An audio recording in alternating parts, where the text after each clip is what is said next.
Saitama is one of the most overpowered characters in all of anime. So what would happen if I made Izuku Midoriya, other known as Deku, the main character of My Hero Academia, just like Saitama? This is What If Deku Was One Punch Man. In the world of My Hero Academia, all that matters is if you have a quirk. All that matters is if you have power. Now, there's a young boy that would have none of that. He would have no quirk. He would have no power. And in the original timeline, he would be blessed. He would be blessed by All Might, the #1 hero, well, to be and to give him and put him on that track to being the #1 hero. But this time, what would happen if Izuku Midoriya wasn't blessed by All Might, but he was actually blessed by the gods? Izuku Midoriya may have been born without a quirk, but what would happen if he began to work hard? Harder than anybody ever has in his life. When he was young, with his mother, and he would eventually arrive at the doctor's office, this doctor would look at his pinky toe and would realize that he has no quirk. That he has no quirk at all. This would make the young child sad. But his mother, for some reason, would feel optimistic. His mother would look at him and tell the little Izuku Midoriya that there's a chance, just maybe, when he gets older and he starts working hard and he starts training and starts getting ready, maybe he can be a hero. Maybe, just maybe. And of course, Izuku, hearing this from his mother, would be ecstatic. I mean, what child wouldn't be ecstatic if his mother literally is telling him, hey, you can still do this. It might seem like an impossible task, but you can. You could still get it done. You could still be a hero. His mother would tell him this, and throughout the years would continue telling him this.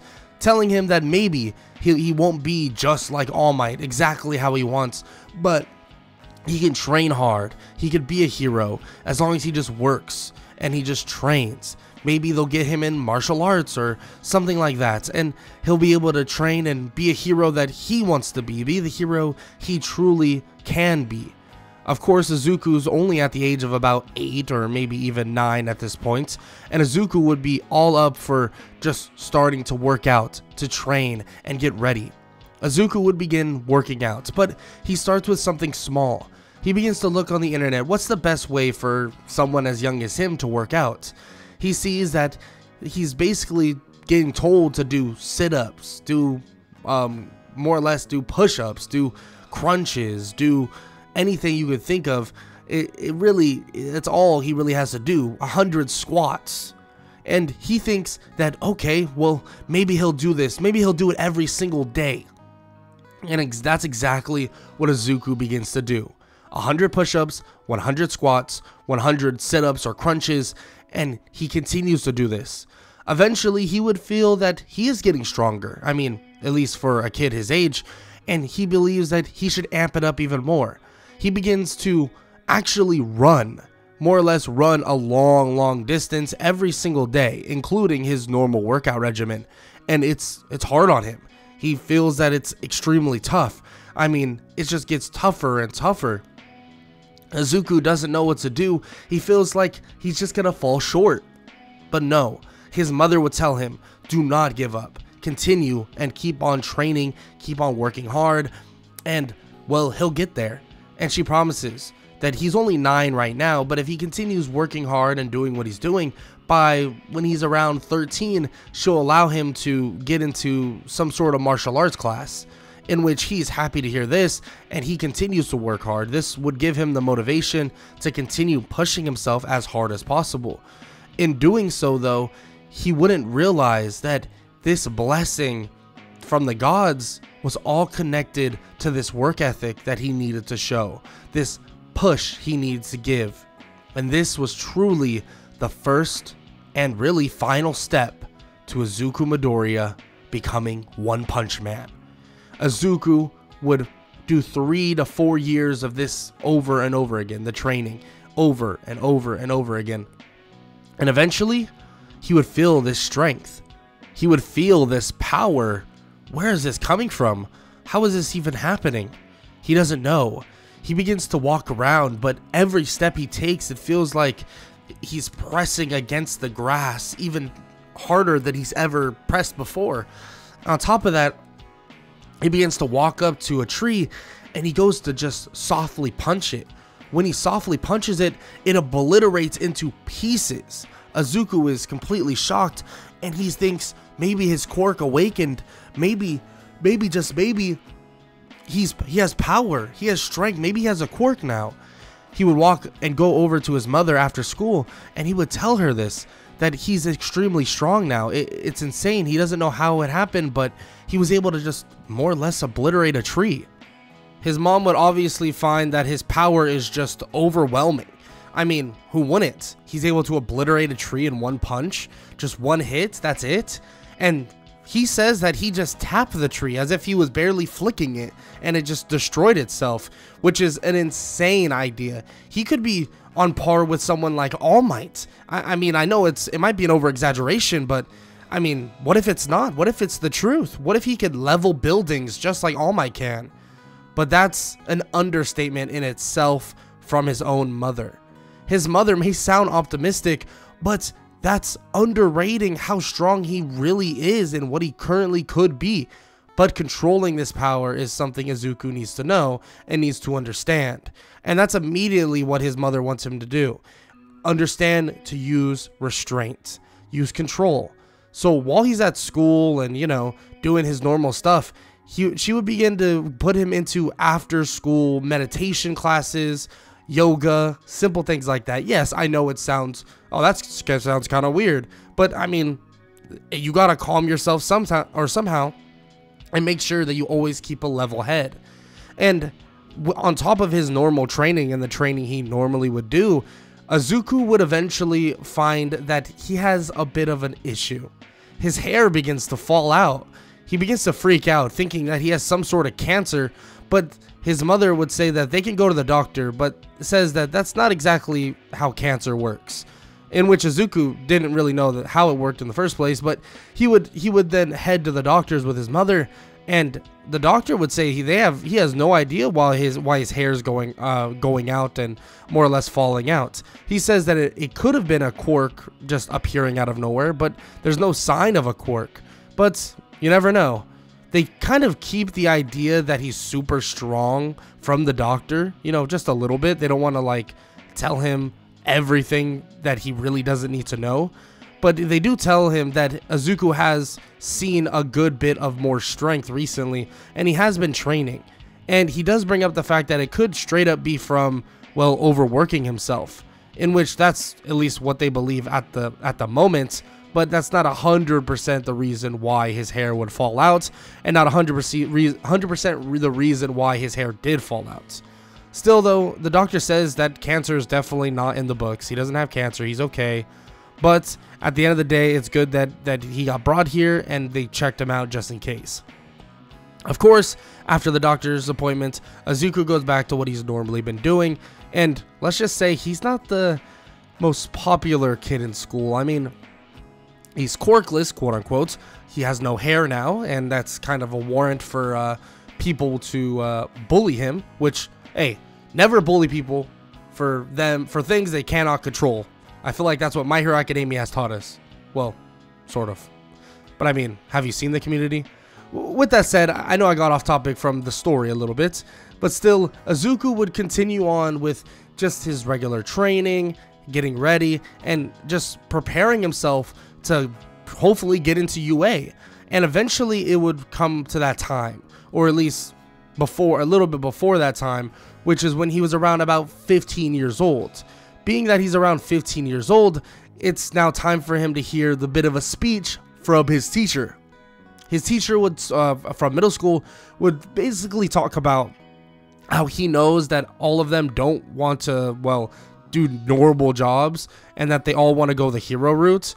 So obviously Izuku wants to go the hero route as well, even with a quirkless person, and he's quirkless, but still, according to all of them, well, he doesn't stand a chance. And well, Bakugo believes that he's the person that is going to make it that way, and he's going to make it to UA, and nobody else is. Not even Izuku. No way he has a chance. He's still quirkless, and he still even tries to bully Izuku, telling him to more or less jump off the roof and do some other stuff that you should never tell a young kid like that. But hey, I mean, Bakugo is Bakugo, and Bakugo is a horrible person. With that said, though, he does just kind of ignore Bakugo a little bit, but eventually he would get his fight with Bakugo, but that won't be for a little while. But still, Izuku would just ignore him, listen to what's going on, and just go about his time for the rest of the middle school day, because that's all that really matters at this point. I mean, there's really nothing else for him to do in terms of that. He ignores him. He goes through the day, his last day of middle school, and finally it's time for him to head home and start getting ready for the UA entrance exam. While heading home, though, he begins to write in his journal. But while he's writing in his journal, he continues to break pencils on accident, but he tries to be controlled, more restraint, because that's what really matters in terms of his power right now. He continues to write in his journal about different quirks, about his power he has, and while he's heading home, he heads under a bridge. When he goes under this said bridge, though, well, let's just say it's not the most safest bridge you could possibly think of. When he goes under the bridge and then, well, goes past the manhole cover, he sees a villain, a sludge villain, just come out of the manhole cover, and it's disgusting. The sludge villain is just goopy, covered in trash, and it's just a disgusting, just inhumane thing. Izuku looks at it in complete shock, but then thinks to himself, he's like All Might. He could truly be like All Might. He's felt his power. He knows how strong he is. He relaxes and then focuses, and with one punch, he obliterates the sludge villain into many tiny little pieces.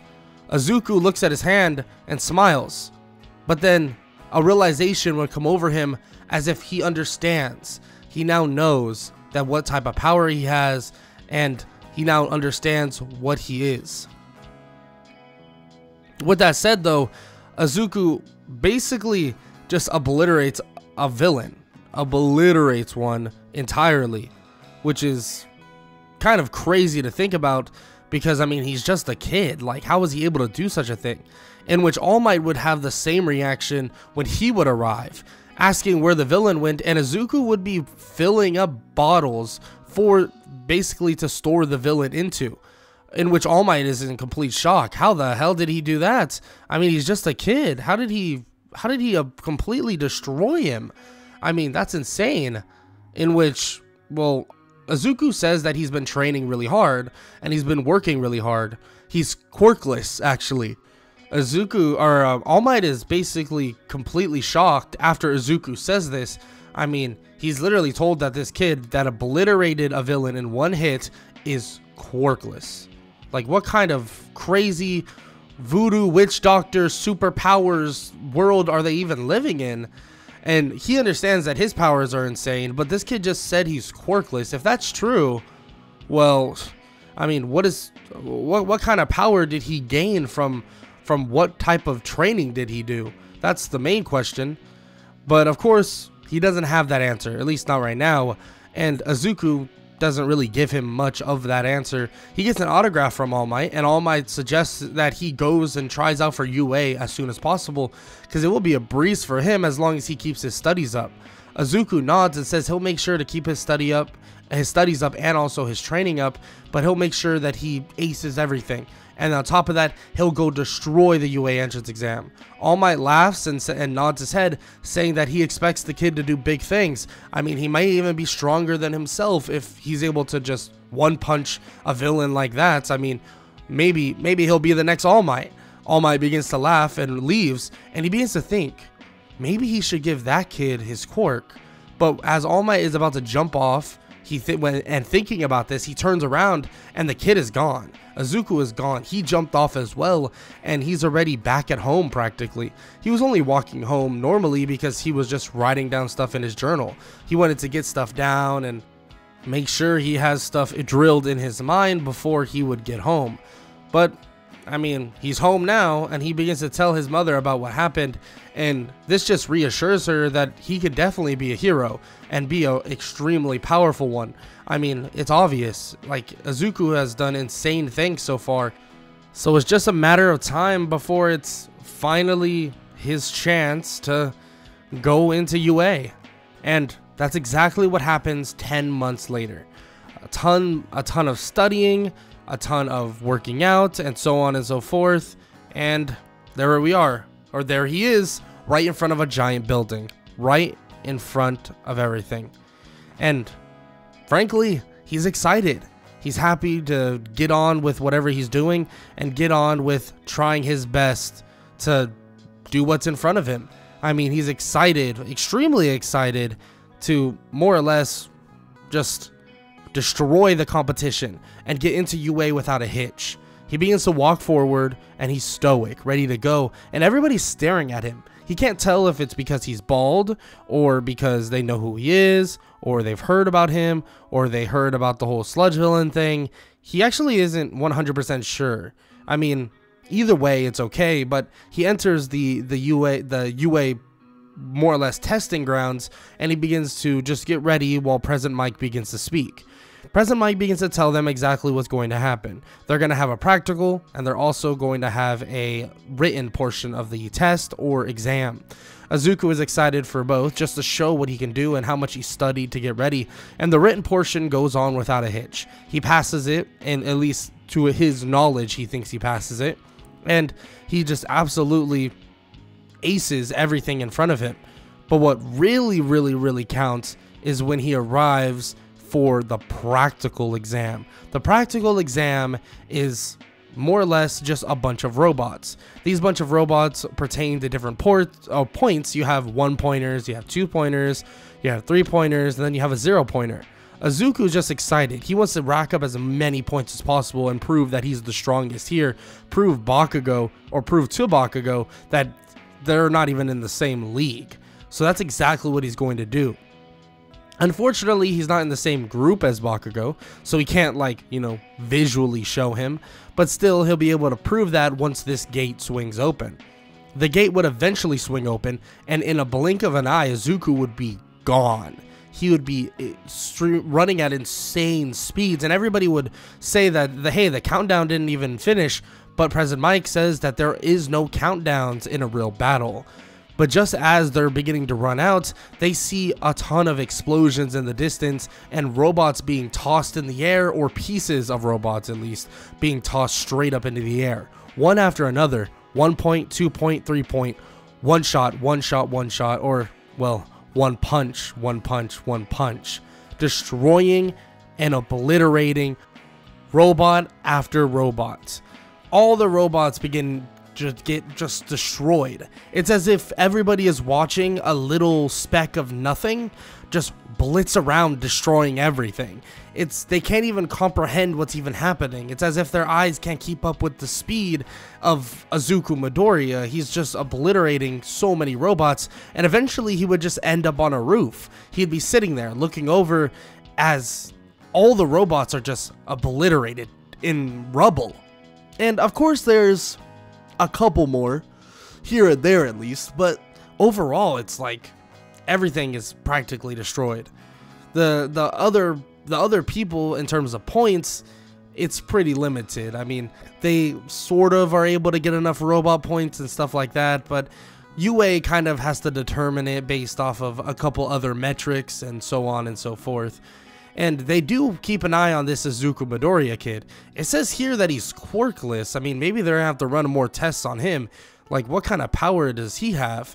But while these questions are being thrown around, All Might is currently watching, and even brings up the fact that he met this kid. This kid is the real deal. He is truly something to behold, and he's truly something special, in which this would surprise everybody.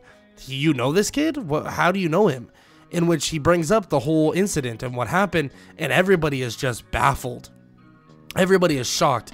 How the heck did this kid defeat a villain in one punch?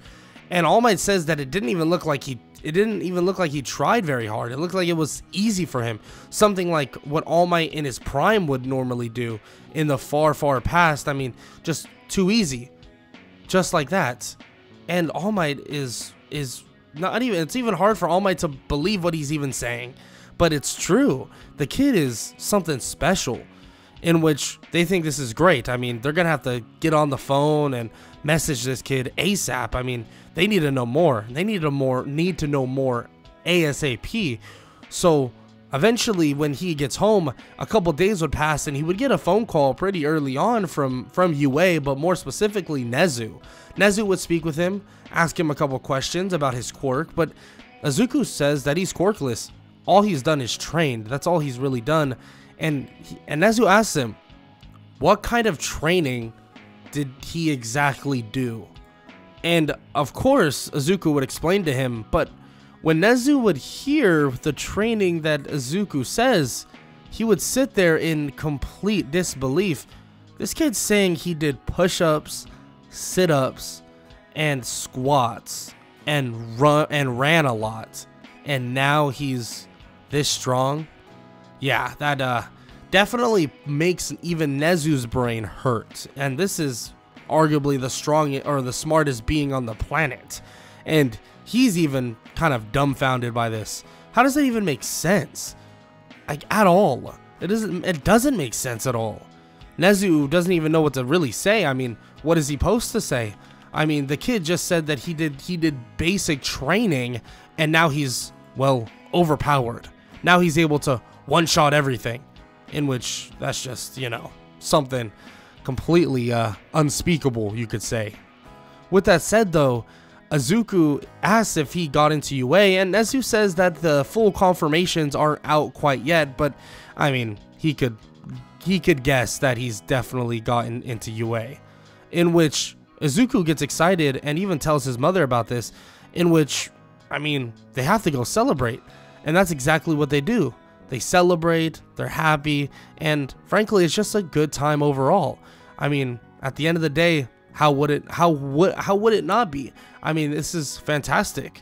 I mean, extremely fantastic. The celebrations would begin, and it would just be amazing. I mean, they're excited that Izuku got into UA, and they're excited to have Izuku get the chance to show off what he's truly made of, what he's capable of. And that's exactly what he's going to do. He's going to show everybody that he's capable, and that he might be or he might have no quirk, quote unquote, but he'll do stuff that nobody even could imagine. He'll do amazing things, insane things, and that's exactly what's going to happen. Izuku is going to do absolutely insane things, and that's what he'll show right when he arrives at UA. The first day of UA is simple. I mean, he gets there and it's pretty basic. Everybody knows who he is, actually. It's kind of ironic because everyone's like, whoa, like, we know who you are. Like, you're that kid that destroyed all those robots. They even talked about how he destroyed a 0-point robot, this giant robot that they were like, oh, you know what, let's send out. And it was as if it didn't even exist. They didn't even know it came out. And Izuku says that it was just a robot that he saw. It took one step, he obliterated it into nothingness, and nobody else even got the chance to look at it. Izuku shrugs it off as if it's a normal day in the office, but everyone else is kind of captivated by this. I mean, Izuku's insane. He really thinks this is like normal? Like, that doesn't even make sense. Why would he think this is normal? This is not normal. In which Izuku doesn't really think too much about it, at least at the moment. But hey, maybe it's not. But still, he was able to show everybody what he's really capable of, and it seems like everybody in this school so far is respecting him a good amount, which is pretty awesome. I mean, he wanted to be respected.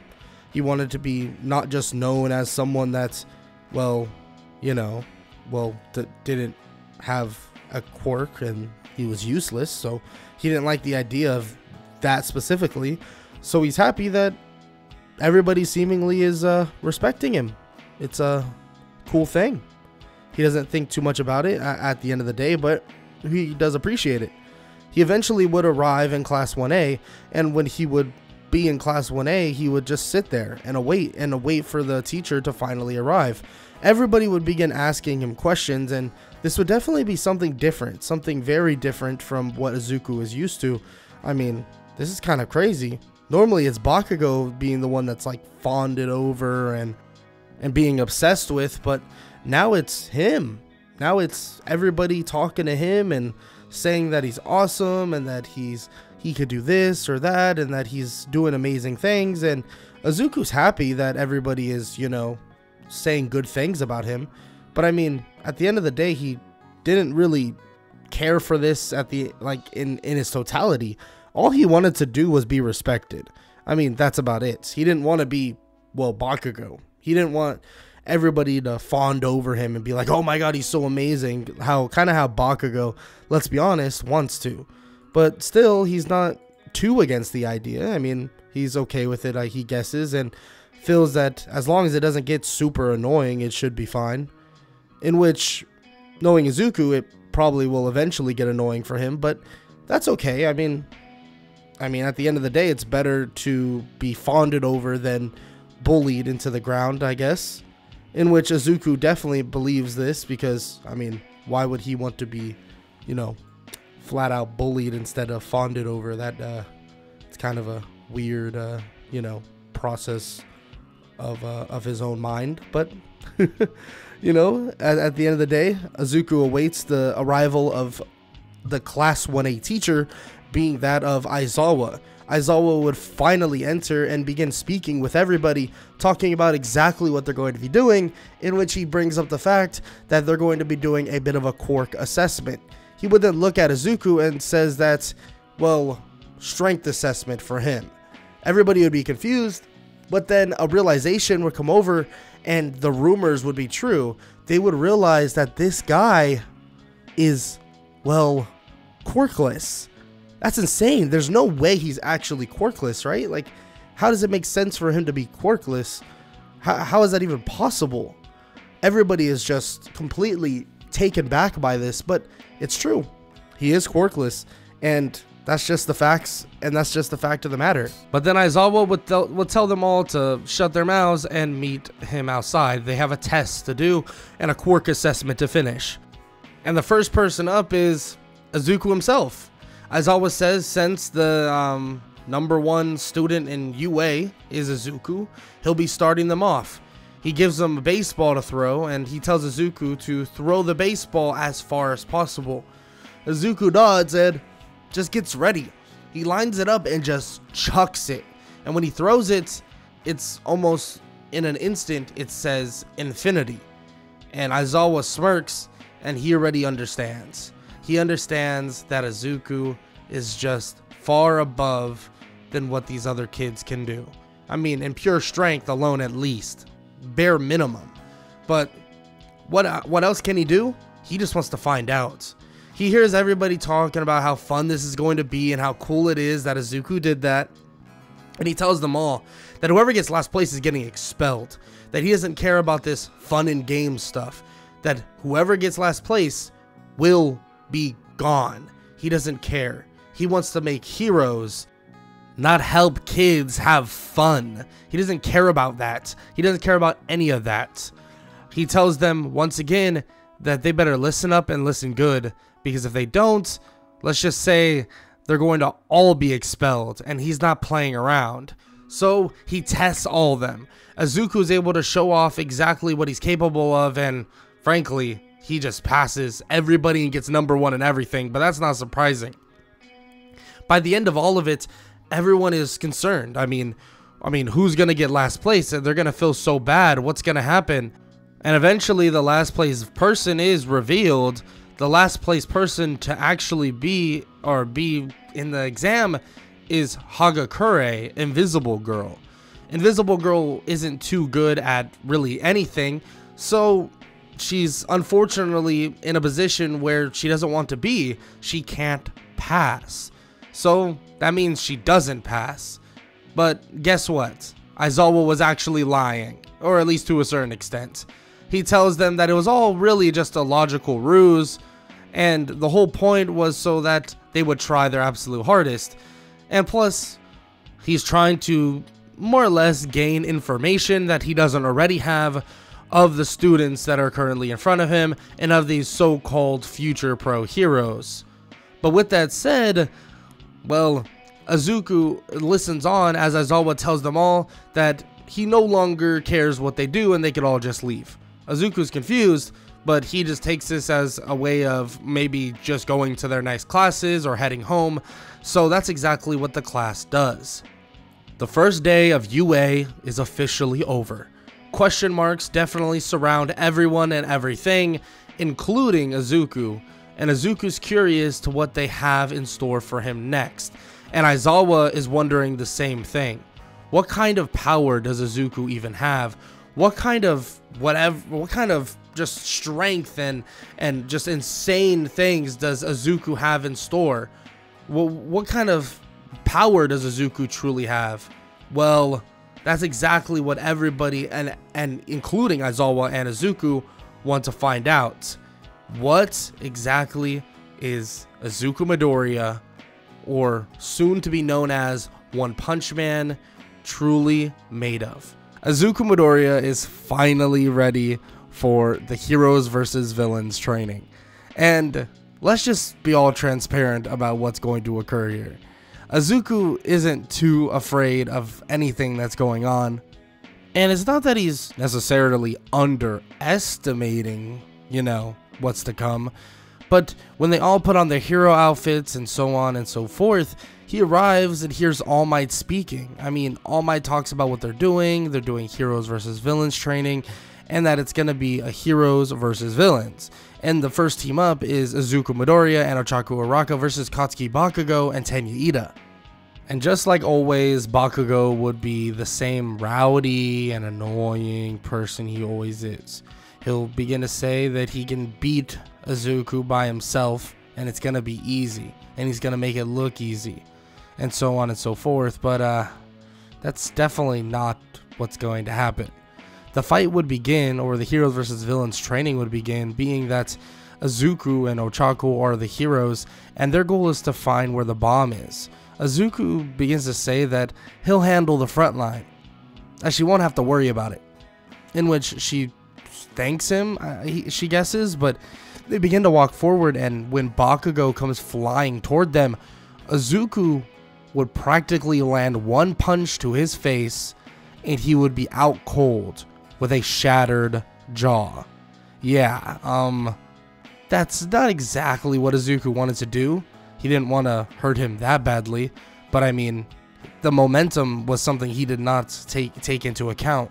So when Bakugo came flying in at insane speeds and he tried to pull his punch, well, let's just say pulling his punch wasn't enough. One punch to the face, shattered jaw, and Katsuki Bakugo out cold.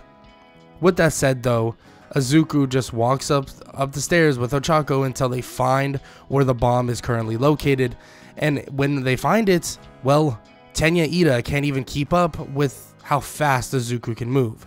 In a matter of a split second, Izuku's touching the bomb, and Tenya is in shock at the fact that he's that much faster than him. It's that simple, that easy, and All Might is beyond impressed. When they all get back and Bakugo is sent to, Recovery Girl's office, All Might just tells him that he's insanely powerful, that he couldn't even imagine someone being this strong, but now that he's seeing it, he doesn't have to imagine it, he can see it right in front of him. It's absolutely insane. He tells Izuku that he could be the next All Might. Well, no, he could be better.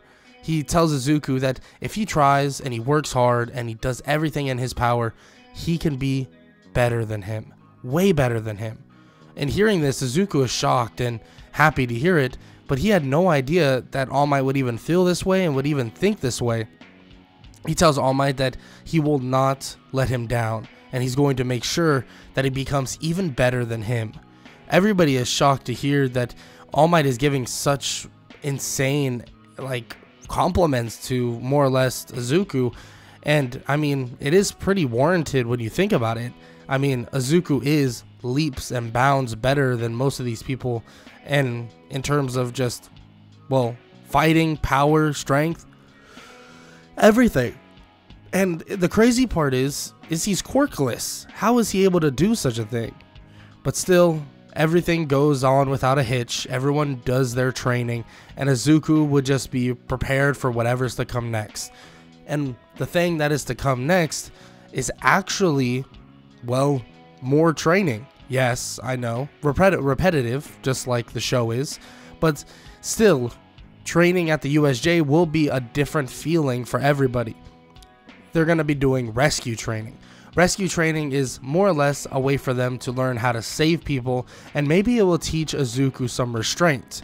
Izuku thinks this is a great idea. I mean, he doesn't want to shatter everybody's jaws and knock out a ton of teeth every time he fights somebody. I mean, yeah, normally he'll be fighting villains, but he doesn't want to like send the villains to a hospital every single time he fights one, which is definitely honorable by Izuku, but does make sense for a hero in general. With that said though, Izuku and Class 1A would head off with Aizawa to, well, the USJ. They'd be greeted by Pro Hero 13, and Izuku would just listen in on whatever's going on. He stands there and just awaits and waits some more, and he's just so excited to start working on some of this hero training, saving people from burning buildings, you know, burning cities, mountains, avalanches, and so on and so forth. He's excited. He thinks this is gonna be great. And while he's thinking all this and while he's waiting, let's just say, well, a giant portal would appear at the middle of this fountain. This portal would be pouring villain after villain out, and Izuku looks at this and looks at Aizawa, asking him what's going on. Aizawa tells everybody to stay still and wait, and that he's going to basically go handle this. He jumps forward, but as he does, a shockwave of just compressed air would come flying through, wiping out about 75% of the villains in front of him. Izuku would already be on the far right side of the horde of villains, and Aizawa would shake his head, thinking that he knew that the kid would definitely do this. I mean, he is the type of person to jump into battle without even a second thought. So in one foul swoop, he knocked out as many villains as possible. Everyone there is in complete shock.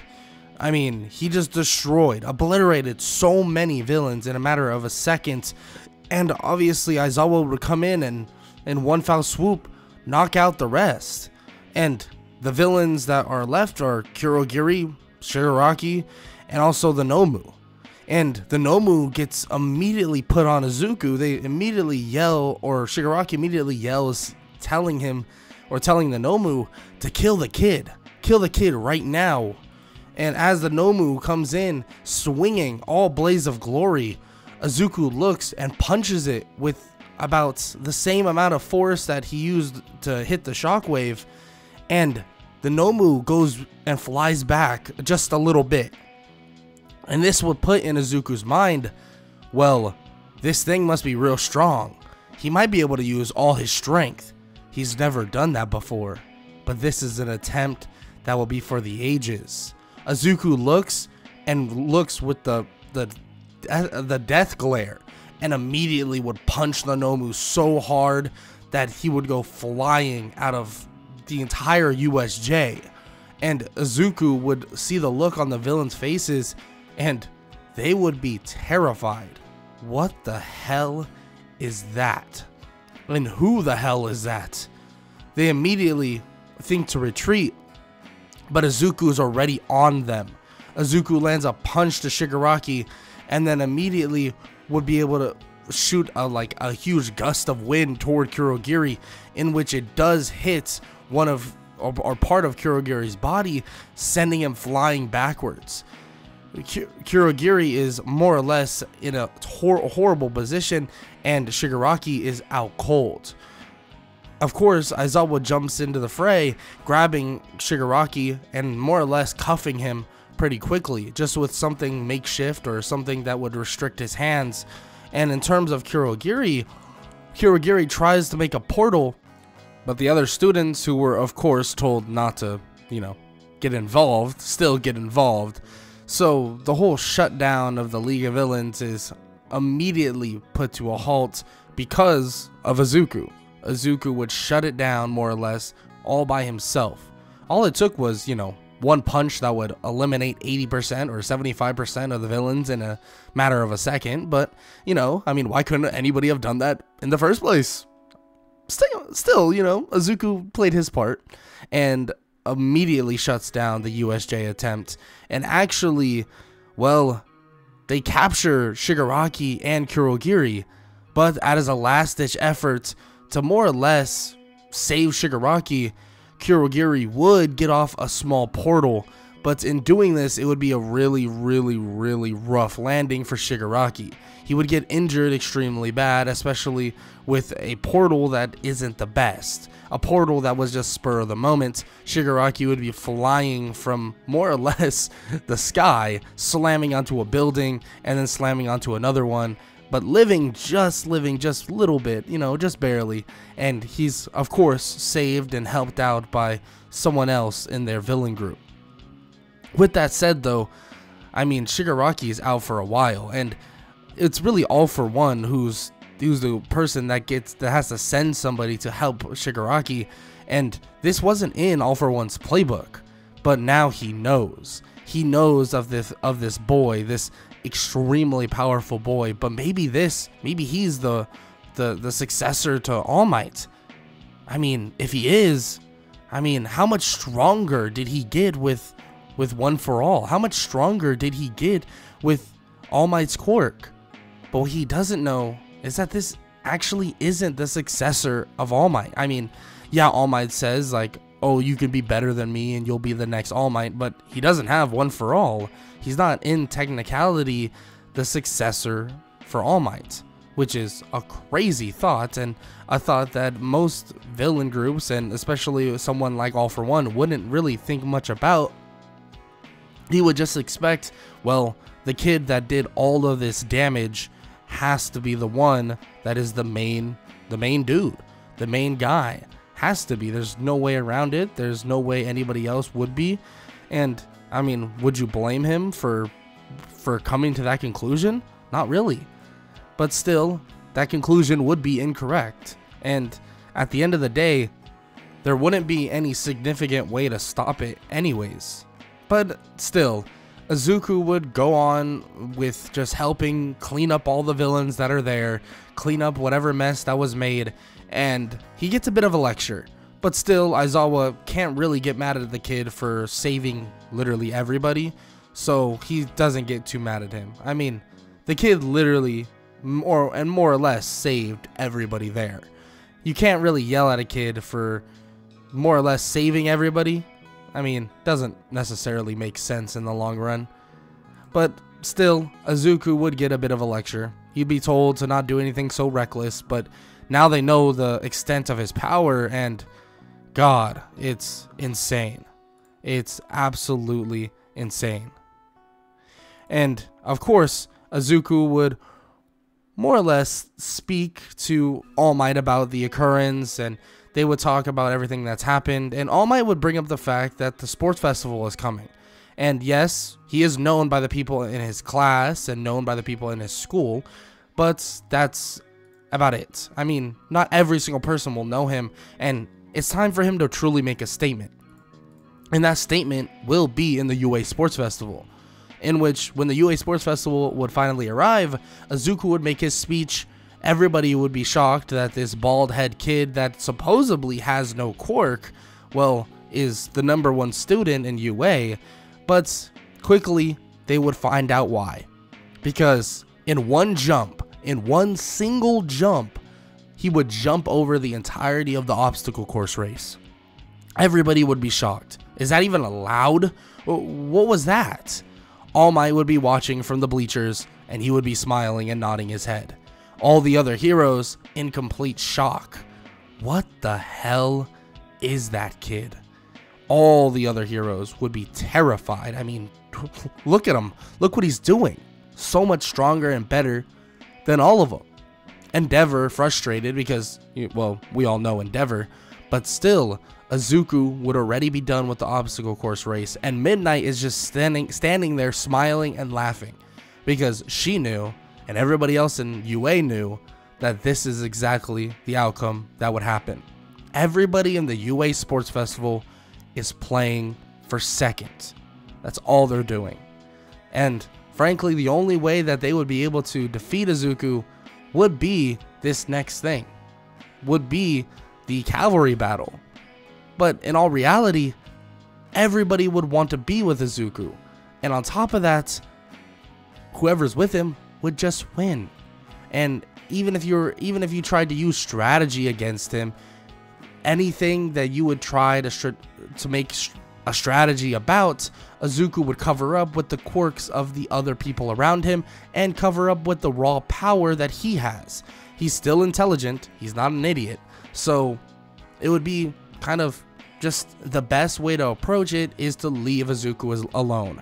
And even Bakugo, yes, the one and only Bakugo, the one that it has an ego through the roof, would agree with this idea, would agree that there's no way they should be even attacking Izuku. And frankly, they truly are just playing for second place. Izuku would defeat everybody in the cavalry battle, and, well, at least anybody that would come near him. And it would be eventually time for the 1v1 battles. And this is kind of, well, even worse for everyone else. I mean, so much worse. His first fight up is Shinso, and Izuku hears that he has some sort of brainwashing quirk, but he wants to test something. He wants to try it. Try what? Nobody knows, but he walks up and Shinso immediately is just talking trash to him, and Izuku would just talk back. The fight would begin and he would be brainwashed, but just as he gets brainwashed, he would snap out of it at a literal snap of his own fingers. Shinso would be shocked. What kind of mental fortitude does this guy have? And how did he even do that? Izuku just walks towards Shinso and apologizes as he pushes him off, literally with one hand, and going from the middle of the ring to the outside in one small little push. Izuku says that everybody is truly playing for second, and well, Shinso being that, he kind of drew the short straw out of the stack. And Izuku would walk off as he awaits his next fight. He would watch as many others would fight as well, and he would finally take on the young prodigy, Shoto Todoroki. Shoto Todoroki has a fire and ice quirk, but soon Izuku would only see one of them. Todoroki would blast a huge pile of ice at Izuku, but it would be stopped in a matter of seconds. Nothing. But slowly but surely, Todoroki would wear himself down, slowing and slowing and slowing. He would tell Todoroki why he doesn't use his other side. Isn't that like a warming mechanism of some sorts? In which Todoroki says he will never use his other side. He refuses. And Izuku's confused. I mean, why not use his entire quirk? I mean, it doesn't really make sense to him. Izuku tells him over and over again that he probably should use his other side. I mean, he still doesn't have a chance, but he should. I mean, his power would double, right? I mean, it is his quirk, correct? Izuku would bring this up, and Todoroki would just get more mad. I mean, he would say that it's not his quirk, it's his father's, and he refuses to use it. And Izuku finds this to be irritating. I mean, it's not his father's quirk. It's literally his. Izuku says this over and over again, and eventually tells Todoroki that if he's not going to at least take this seriously, there's no reason for him to even be in the ring this long. He appears in front of Todoroki and throws him, and Todoroki barely saves himself with his ice, but you can tell that his ice is depleting. Izuku sends a huge shockwave of air toward Todoroki, so much so that he gets blasted out of the ring. Izuku shakes his head and tells Todoroki that the next time he decides to not use his other side, think about what he's showing everybody else here. Everybody else is trying so hard, trying their absolute best to be the best hero possible, but Todoroki doesn't even want to use 50 or over 50% of his power. That's idiotic. Izuku would leave, and he would never really be that serious ever, but it would frustrate him.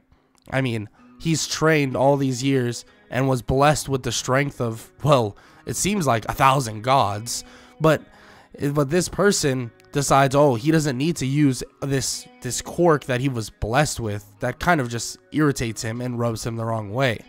But still, hopefully he got across to Todoroki what he should be doing and that he shouldn't be holding back that much.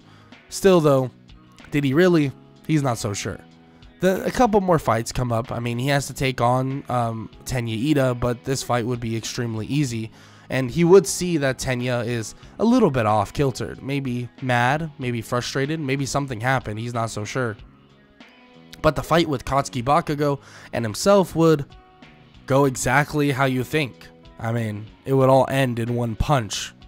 Of course, Bakugo would come across and try to come with a strategy. Maybe he can break the arena. Maybe he can somehow eliminate Izuku out of the ring. But there's just no way around it. And there's no way to, well, put this any lightly. But Izuku would eliminate Bakugo. And just like that, you know, it's kind of just over. But with that said, Izuku would get his hand raised. We got the gold medal, #1. Bakugo gets 2nd. And he's not exactly mad about it. I mean, why would Bakugo be mad about it? I mean, he can't keep up. I mean, that's just the fact of the matter. Izuku is just that strong. And it's just the reality of the situation. At least he knows, and at least everyone else knows, that the future is more or less secure. And the future is truly, truly secure in the hands of Izuku. With that said, though, Izuku would get flooded with a ton of offers from different agencies. Izuku, not really knowing where to go, he actually decides to just go to the top hero that he could possibly see. Ironically enough, that being Endeavor. Is Endeavor doing this for his own, well, greed and want to have Todoroki to be #1? Yeah, probably. But he doesn't really care. He's just gonna head over there and hopefully get Todoroki to use his fire side and ignore his father, especially because he obviously can tell that there's hate brewing within Todoroki for his dad. But when he arrives and obviously is taken over there to the agency, he can tell that Endeavor has no want to more or less teach him at all. And he actually threatens Izuku, and Izuku says that he better watch what he says because he will pummel him until there's nothing left. Izuku, dead-faced, straight, and more or less serious as could be, well, Endeavor is shocked. He tells the kid that he's not one of his little students. He's not one of the students that he goes to class with. He's far more powerful, but Izuku says that it doesn't matter. That his power is far beyond his, and arguably far beyond All Might's. And if he can't even keep up with All Might, then, well, he's not keeping up with him. And Endeavor would be pissed, would be absolutely livid, and would try to take a swing and shoot fire at Izuku. And Todoroki would be shocked to see this. I mean, they're indoors. What is he thinking? But Izuku would grab his hand, suffocating the fire into the hand of Endeavor, and grabs Endeavor by the side. He tells him that he could snap multiple ribs right now. Just one push of his finger and a rib cage would obliterate. That's all he has to do. He would throw Endeavor to the side. Actually not super hard, but he would break some bookcases, and he would tell Endeavor that he should be teaching them, not threatening them. So hurry up and do so. Endeavor would ignore him and eventually would tell them both that they're going to Hosu City. Hosu City would be a way for them to more or less do patrols and take down some villains because it's one of the more threatening places in Japan. But when they arrive, the threats would be pretty known, especially with a ton of Nomus arriving. But this would be no problem for Izuku. Izuku would absolutely obliterate Nomu after Nomu, and eventually would just start dashing around the entirety of Hosu City, looking for anybody to save and anybody who needs help. The threat is practically eliminated extremely fast, and eventually he would run into another person that is a threat, Stain. Stain would be confronted by Ida, and Izuku would appear next to Ida, telling Ida that he should go, that this is idiotic, that this is not what he should be doing. I mean, come on, what are you talking about? Why is he trying to fight the hero killer on his own? And what's with the whole demeanor? Stain would bring up that it's because he hurt his brother. And Izuku would turn to Stain, telling him he's not talking to him, he's talking to his friend here, continuing to talk to his friend. And Stain would be mad about this. I mean, what kind of person does he think he is? Stain would charge forward, but immediately Izuku would be on the right side of him, and he would be shocked. When did the kid move? When did he even have time to wait? He already has his fist clocked back. He's already to the right of him, or already technically to the left of Stain, and one punch straight to the jaw, slamming him into the wall. The hero killer is out cold. Stain would get a last glimpse of Izuku's face, and a last glimpse of the cape that he's wearing falling down, and Izuku would be the last sight that Stain would see before being put in prison. Tenya would say that he should kill Stain right now, he deserves it, but Izuku grabs Ida and begins to drag him off. He tells the police and many others that Stain is out cold entirely, in which they pick him up, and the police forces and Endeavor and many other heroes would take credit for the stopping of Stain, Izuku not really caring much about it. He would take Tenya away and eventually would bring him to UA, as everyone would be called back, and Izuku would tell Aizawa what occurred. Of course, he would get the lecture. Tenya would get his lecture and be told that this was a ridiculous idea, and so on and so forth. But Aizawa would tell them that they're going to make up for it, all of it, in this next exam, the final exam. And that final exam will include a fight, or the practical exam, and also a written portion. The written portion would be finished up relatively easily, and everybody would be finished with it entirely. But the next portion, the practical, well, would be a little bit different. And Izuku won't have a partner, because he'll be going head to head with All Might himself. This is to prove how strong he truly is. This is to prove what kind of hero he would truly be in the near future. Is Izuku that far ahead of All Might? Is Izuku the next All Might, or, well, maybe the next All Might times 10, times 20, maybe times 100, times 1,000? Is all these things true? Well, in the next part of What If Deku Was One Punch Man, he'll prove it. Izuku Midoriya versus the one and only #1 hero, All Might. Izuku approaches his test. He approaches the goal. The goal is to defeat All Might in a one-on-one battle. And Izuku just can feel it at the bottom of his heart that he can do this. He would step forward through the gate, and he would dash toward where All Might currently is. A shockwave of wind would come soaring toward him, but he would pile drive through it, pushing himself easily through it. And as he arrives at All Might, he throws one punch, and his fist is about to connect with All Might's face. But he realizes something. He's slower. He stops, and he questions All Might. Why are you so slow? What's happening? All Might would then say that he's not slow, maybe Izuku's just so fast. Izuku immediately would see that he has weights on, telling him to take off the weights, that he wants an All Might that is unrestricted, full power. He wants to prove that he's the strongest, and that he's stronger than him. All Might is confused. He can't take off the weights. I mean, it's for the safety of the students.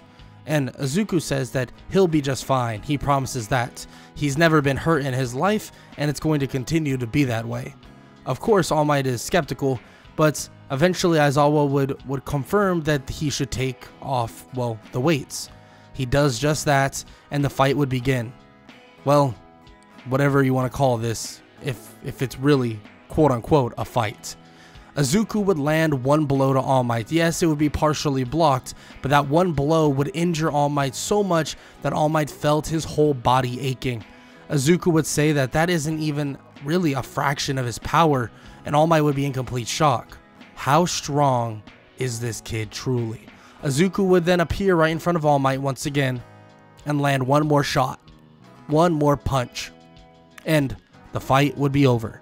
All Might would yield after being hurt pretty bad, nothing to the point where like he's super injured, but All Might would smile and say that Izuku, that he's something else, that he's truly going to be better and greater than so many out there. Izuku smiles and says that he wants to follow in the footsteps of All Might and be even better than him. He wants to be rid of all villains and make sure that crime doesn't exist ever. All Might would smile and would be happy to hear this, and he would say that he's doing one hell of a job right now, and he'll do a hell of a job very soon. The fight is over, and it seems like most, if not everybody in his class would pass. The forest training camp would be their next stop, and for whoever who didn't pass would be taking a bit of extra courses over at the forest training camp. So don't worry, nobody will be getting left behind. Aizawa would explain this and tell them all that this is exactly what's going to occur and to really not worry at all. Of course though, Izuku would just listen to Aizawa as normal, and when they would head over to the forest training camp, they would all stop at a nearby cliff. Izuku would listen, but not really pay that much attention to what's going on. The Wild Pussycats would show up, and Izuku would show minor interest in what was going on at that point, because he was a fan of the Wild Pussycats. But he wouldn't really go too in depth with how big of a fan he is. Eventually, a bunch of just earth would more or less turn into a wave and shove them all off. But as this happens, Izuku would be standing still. It's as if the wave didn't even affect him at all, and he was able to actually break through the entirety of the earth that was being shifted, and he didn't even move an inch. Everybody's in shock except for Aizawa. Aizawa says that the kid is that strong. He's probably even stronger than All Might. Actually, scratch that. He is stronger than All Might. Everybody there, the Wild Pussycats, are in complete and utter panic. This kid is stronger than All Might. What are they supposed to teach him? Aizawa says that leave the teaching up to him, that it's nothing for them to worry about. In terms of raw strength, he's nothing, well, that they could even teach in terms of just getting stronger. But in terms of being a good hero, there's things that they can truly teach him, and that's what he'll be focusing on. Aizawa tells him to not help his classmates, that it would be too easy if he does so, and to just jump off to the forest training camp. And he nods his head as he takes one leap and he goes soaring through the sky. Everybody is shocked, well, obviously except for Aizawa, but the Wild Pussycats would be in complete shock. That kid, he just jumped so casually. How the hell? You can't be serious. Stronger than All Might. Aizawa then would murmur under his voice, yeah, maybe even stronger than Prime All Might. He would go back in the bus, and the Wild Pussycats would just be standing there, not knowing what to even say. But after some time would pass, the students would finally arrive at the forest training camp, but Izuku was already there. He's been talking with people like Koda and some other people that arrived earlier, and he was just hanging out. Koda would actually not mind Izuku. Izuku would be kind of pretty interactive with Koda, and he would easily dodge a nut shot Koda would throw at him, but he would explain to Koda that he has some insane strength, and that his course to being a hero, and his goal is to literally save everybody, and he promises that he'll do just that. Koda is skeptical, but after hearing from the Wild Pussycats that this kid is stronger than All Might, he would think that Izuku's actually pretty cool. That he'll eventually be strong enough to literally save everybody, and that maybe, just maybe, if Izuku was here before, his parents would still be alive. But there's nothing that could well even happen or make do of that idea right now, but he's actually impressed with Izuku. Impressed with the idea that he's that strong, and impressed that Izuku is just, well, the future of hero society. When the rest of the students would arrive, everybody would basically just have time to eat dinner and get washed up, in which Izuku does that with everyone else as well, and many people like Kirishima would ask him how did he get so strong, and Izuku would explain that it's really not that clear cut. He can't just tell them how he got so strong. I mean, yeah, he got so strong because he did push-ups and sit-ups and whatever else he did, and also drank a lot of juice. But still, that's something they all could do. It doesn't mean they'll have the same results. Izuku is convinced that he was blessed by some sort of gods. Maybe he was blessed by them to get something stronger than a quirk. He was blessed to be stronger than everyone else. In which everyone's kind of in awe at the idea. I mean, they can't really dispute it. I mean, he doesn't have a quirk on record. I mean, they've ran tests on him, no quirk at all in sight. So, I mean, they guess so. I mean, what else would explain it? I mean, he's just that dude. He's just that strong. He's just basically almighty. He's just all powerful. He's One Punch Man. Izuku would tell them to not worry about him, but to worry about any training that they can do to get their quirks stronger. That they're going to be just as important as he is in stopping crime rate entirely. In which they're all shocked to hear this. He really believes that he can stop crime rate entirely. He shakes his head, saying that All Might couldn't even do that on his own. He'll still need some really strong people around him to help him stop crime rate entirely. But he does believe that it can happen. He'll help stop the mass majority of it. Everyone else will help clean up the rest, and they'll be able to stop crime rate forever. And they're all invigorated by this. They're excited, thinking that this training could bring them to the next level. I mean, it might not bring Izuku to the next level because, well, he's already, well, leagues and planets and galaxies above everyone else, but still, he might be able to learn a couple things and maybe teach them a couple things, and they'll be able to get stronger all together. And eventually it would lead them to just taking down villain society entirely. Izuku is happy to see that many are motivated. Even Bakugo is slightly motivated by this, but he keeps in mind that his goal is to be stronger than Izuku. He doesn't care if he's blessed by the gods. He doesn't care that if he's blessed by anything itself. He doesn't care at all. He wants to make sure that he's stronger, faster, and better than Izuku, and he's going to make sure he does that. But even if he can't do that, well, he'll still try, and he'll get stronger because of it. Izuku, the next day, would begin their training, or his training. His training is pretty simple though. It might sound boring, but Aizawa tells him that his training is to case situations, restrict his power, and try not to kill people when he hits them. I mean, yes, this might sound simple, but at the same time, they don't want a bunch of paperwork on their hands because Izuku punches somebody and completely obliterates their body. Of course, Izuku can understand this, so he starts working on his restraint. But Aizawa does tell him that he needs to make sure that he knows who he's punching at all times. Yes, there are certain villains that could take certain amounts of punishment, so he needs to remember and realize that at all times. Izuku nods and hears Aizawa out as he begins to train in doing this. Throughout the entire day, Izuku begins to work on his restraint, begins to work on all of this, and eventually it would get to the point where it feels kind of better. He doesn't feel perfect with it. He doesn't feel like, oh yeah, I can do this easy peasy, but he is getting a lot better at it overall. After the training was done for the day though, all of them would reconvene, eat some dinner, and just hang out. Izuku would see that Koda is currently not there, so he decides to take a plate of, well, food and head over to Koda. As he does so though, he gives Koda the food and they begin speaking. He begins telling Koda what his plans are, what he wants to do, and exactly how life is going to change for everybody in this society. And he promises that. He knows that many before him have made that promise, but he can fulfill the promise. He's going to make sure everyone is protected. Yes, this hero thing is very, very, very complicated, and he understands that. This whole hero thing and certain things you can't do sometimes is, well, a little bit restrictive. But he tells Koda that there's no need to worry, that he's going to make sure that he can handle and deal with everything that's ahead. He tells Koda that all it takes is one person strong enough to lead the charge, and villain society will be gone forever. As he says this, a voice throughout the forest would then begin speaking, telling him that villain society will never go away, and that there's no way a damn kid like him is going to stop shit. Immediately, he would look over and grab Koda. He would move Koda out of harm's way and appear in front of the man, this giant hulking figure. He tells Izuku that he's heard about him, Heard he's strong, very strong.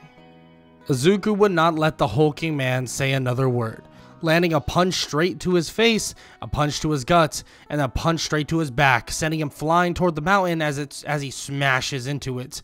Izuku can hear the heartbeats of Muscular still there, but Muscular is completely out cold and limp.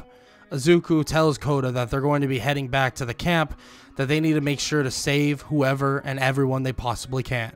He grabs Koda, jumping off, and he keeps an eye out for anybody that would need help. Izuku drops Koda off with Aizawa, and Aizawa tells him to make sure that everybody comes back safe. Izuku would bolt off, just obliterating and destroying every Nomu he possibly sees, and every challenge that is in front of him, every villain that's in front of him, would get destroyed as well.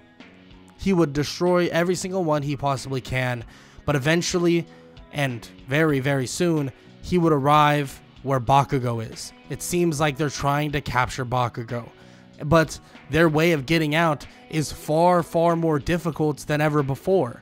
I mean, Kurogiri isn't there to help them portal away, so they had to take different advances to more or less set themselves up to more or less capture Bakugo. But everything seems to be crumbling around them, but it's all because of that bald-headed freak. They're all pissed. People like Dabi and many others are absolutely just annoyed and pissed off because of this. They knew it was going to be difficult, but this is outlandish. Izuku would neutralize the mass majority of them, forcing them to all escape, in which they would do that. Shigaraki not really being with them, but many others would be with them. So it would lead to the capture of some of the more lower tier villains or lower tier people in the League of Villains. So they would be lesser in numbers. But even with that said though, the League of Villains have their plans, and they want to do certain things that they believe need to get done right now.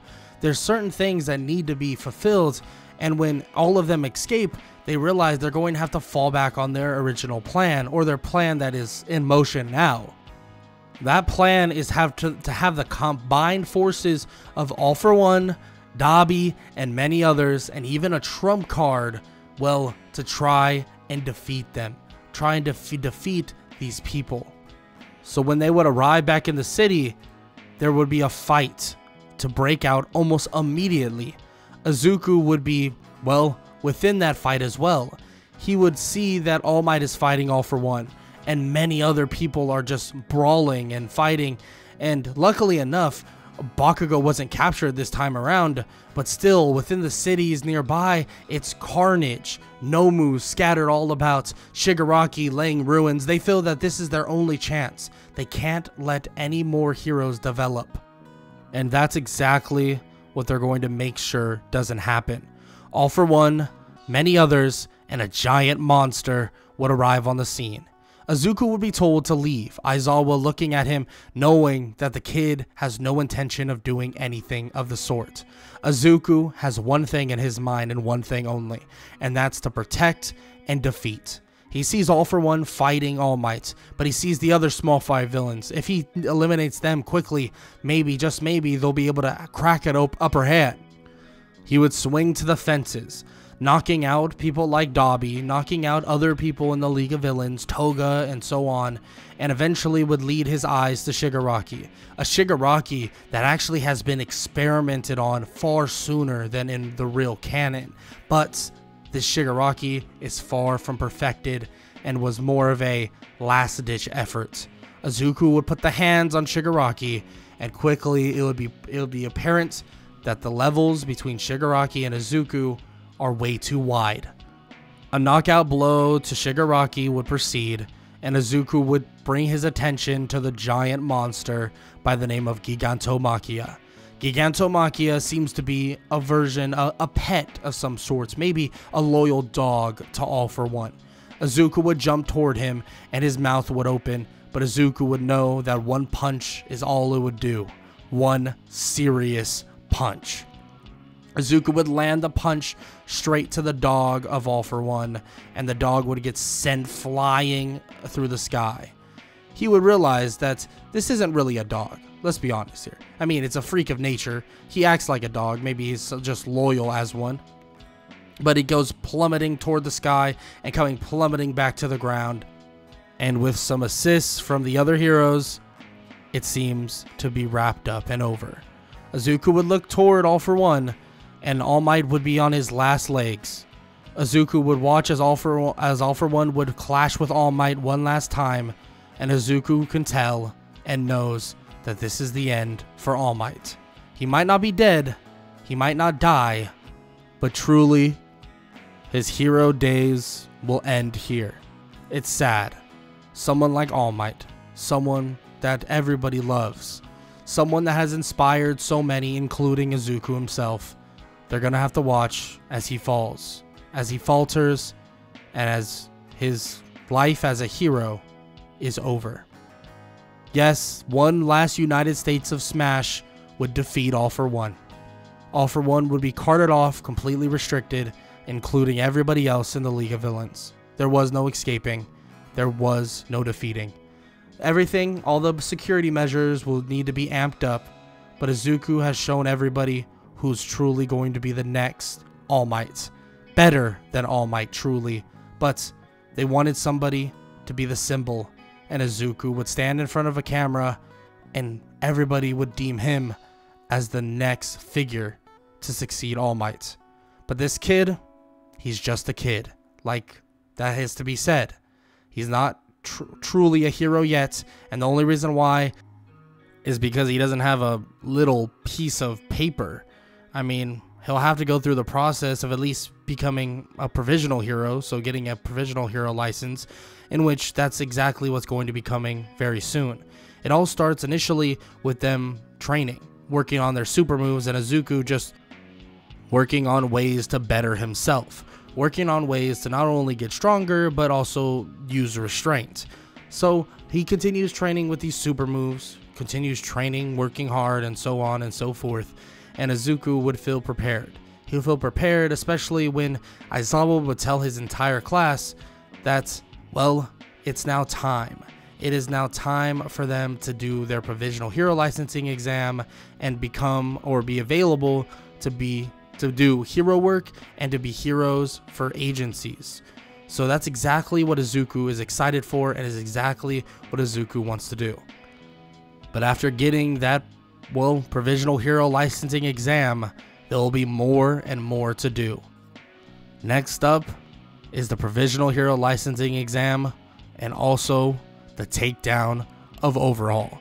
So if you enjoyed and you're excited for the finale of What If Deku Was One Punch Man, it is finally time for Izuku Midoriya and Class 1A to take on the provisional hero licensing exam. Now this is a test for everyone that is going to be challenging. It seems that all the people there know who they are, know what they are, and, well, they have a bit of a target on their head. But there's one issue for Izuku, or it's kind of an issue at least. The issue that he's currently dealing with is the fact that during the first event, this more or less dodgeball, more like you have to throw these red balls to turn off these lights. Well, yeah, nobody wants to even get near him. That might be an issue because he needs to actually tag people. Everybody uses this kind of to their own advantage, but most people overall just avoid Izuku entirely because they don't want to mess with him, deal with him, or have anything to do with him. But let's just say Izuku takes the red balls that he has and would eventually find his way around to eliminate some people. I mean, his overall speed, his strength, and everything would just lead him to easily get the tags he needs, even if everybody avoids him. I mean, you can run. Well, I mean, like they say, you know, you could run, but you can't hide. So in this case, though, you can't really do both. So Izuku catches up to them, would eliminate a couple people, and get on to the next event. The next event would be pretty simple, and luckily all of Class 1A would pass the first event, leading them to the next event. That next event would be pretty simple, actually. It's more of a rescue-like event. The rescue-like event would more or less consist of just saving people.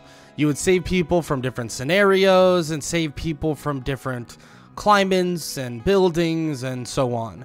Izuku would be pretty good at this, just for the sake of, well, he's been kind of working on it for a while now, at least trying to more or less get better at it.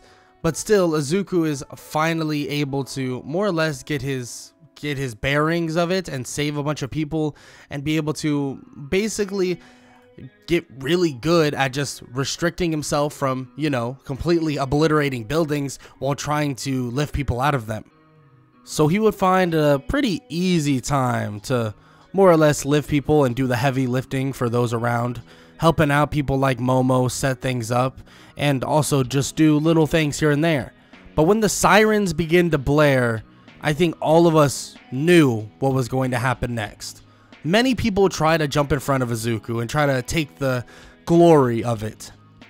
Izuku would slowly walk toward all the villains and also Gang Orca, who's quote-unquote controlling them, and Izuku would tell Gang Orca that it's time to surrender, because if he doesn't, he'll have to put him down for good.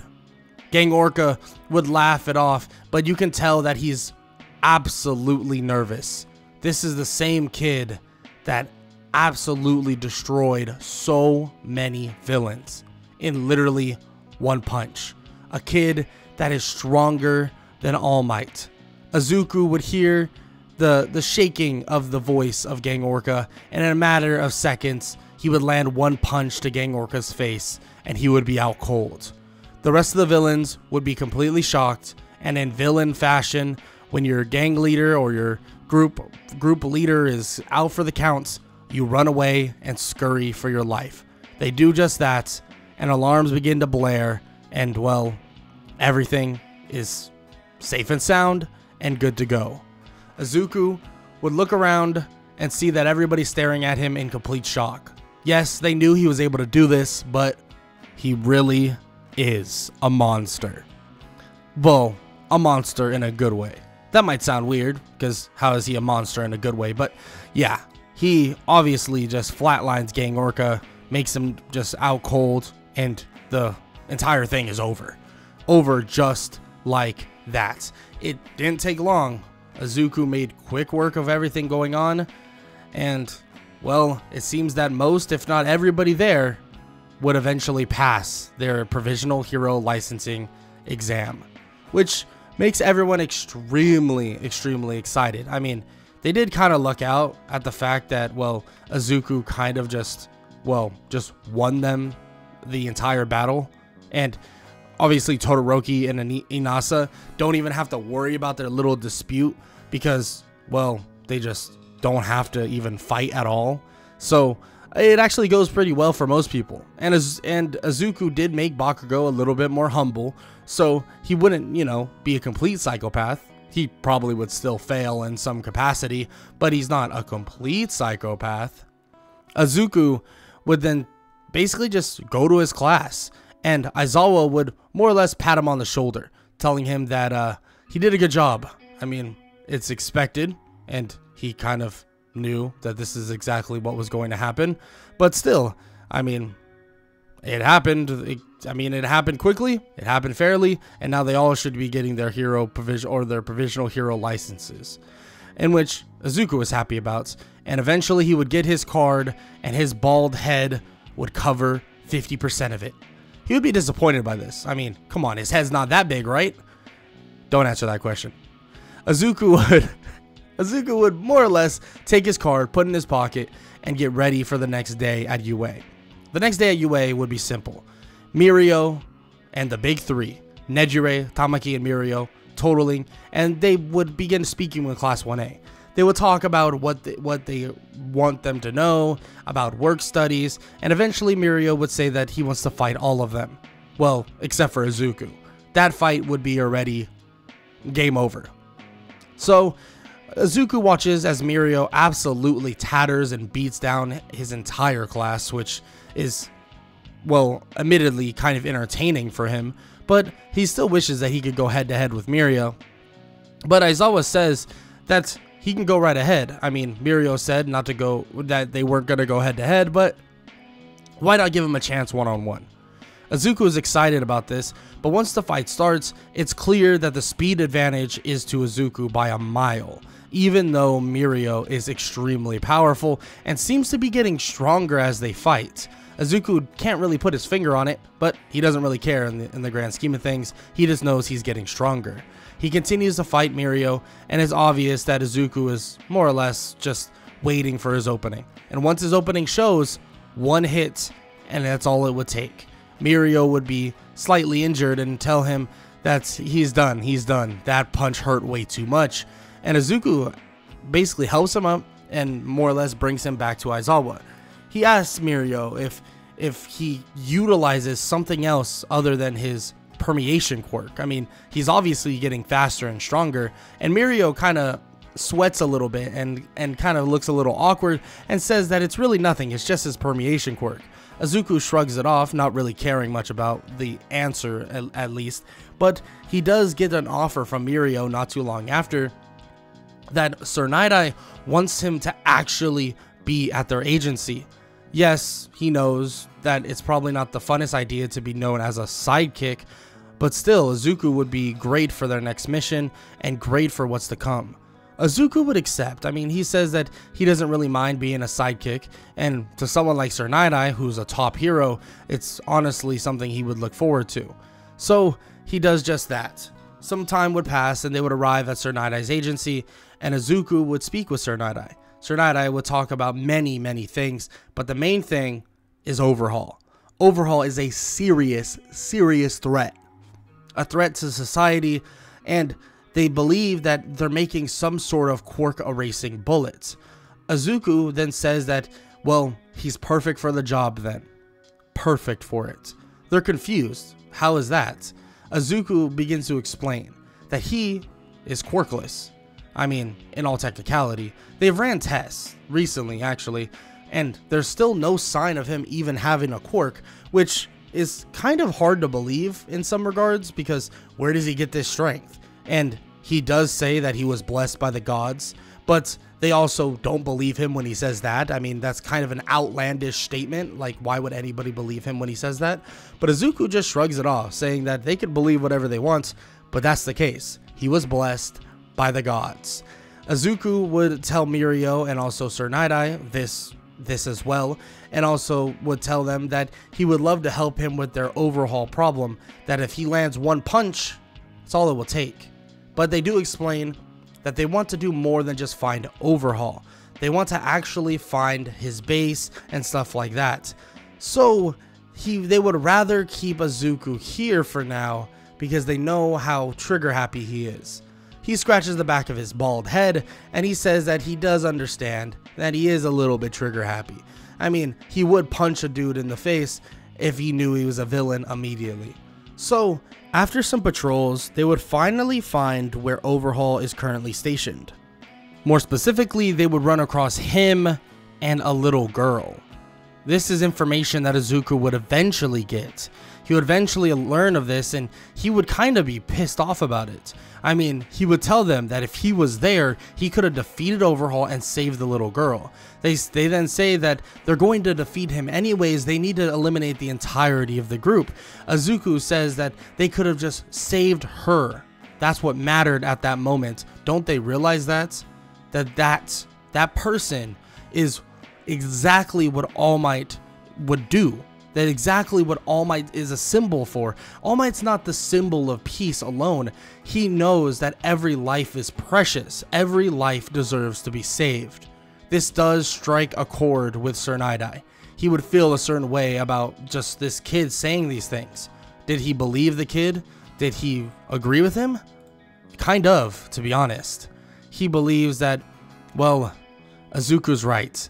He could have done more. They could have saved her and then tried to hunt down the rest of the gang a different way. But they have to live with the mistake and live with what they've already done. So they're going to hunt down Overhaul and the Shiha Hazaikai right now. A meeting would ensue and all the information would be spread, and they would figure out the exact location, exact time, and where to go. Izuku and everyone else would get ready to the siege on the place of Sir Night-Eye.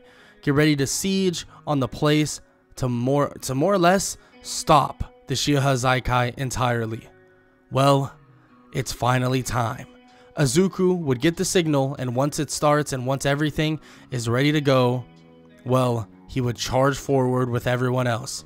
Charge forward. And finally, he would be able to bash through and mop through everything that is in front of him. Eventually, it would lead him to the one and only Overhaul. But Overhaul would be ready for him. Overhaul would shoot bullets.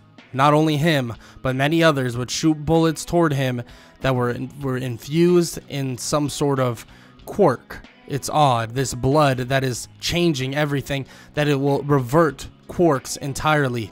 This one of the bullets would graze Izuku, and Overhaul feels that that's all that needed to be done. One hit. All that has to happen is one hit, and his power goes away. It's a mist. It's gone forever. One bullet would finally bounce off of Izuku, and Overhaul would think that it landed, connected, and it was now over. Everything was now going to fall into place. That's until Izuku would question why he's shooting BB bullets at him, and Overhaul would stand there in complete shock. Izuku would get serious and would appear in front of Overhaul. One punch is all that's needed. He would land a punch to Overhaul, and he would go soaring toward the back wall, slamming into it, and he's out cold and bloody. Izuku says that if he was a villain, he would be dead right now, but he's not. Izuku would dash around, knocking out everybody else that helped Overhaul, at least in the room, trying to set him up for more or less getting rid of his quote-unquote quirk. Well, the quirk he doesn't have, but still, he would knock all of them out, and well, it would be over. Izuku would watch as the crumbling of the Shiha Zaikai was right under his feet. It was as if all it took was a being stronger than All Might to clean up this society. Izuku would be happy to see this, would cuff Overhaul and get everybody settled, and all the other events that would happen just would be halted and destroyed by Izuku. Izuku would easily be known as someone that is going to be the future of Hero Society and also be the future #1 hero. Izuku would continue on with his schooling. He would even challenge some of his classmates. Class 1A versus Class 1B would turn into a spectacle that nobody would even think of. Izuku versus both of the classes. Yeah, but Izuku would come out on top, and everybody would watch the journey of Izuku Midoriya, other known as Deku, the One Punch Man, the person that was like Saitama, the person with the bald head, and that would take over and end crime forever. He truly was better and stronger than the #1 hero, All Might, and he would follow in his footsteps to keep everyone around him safe. But that is the end of What If Deku Was One Punch Man, and if you enjoyed, leave a like, leave a sub, and leave a comment down below what you want to see next. I got a lot planned, so I hope y'all stick around for it, and I hope all y'all enjoyed, and I hope all y'all have an amazing day. Later.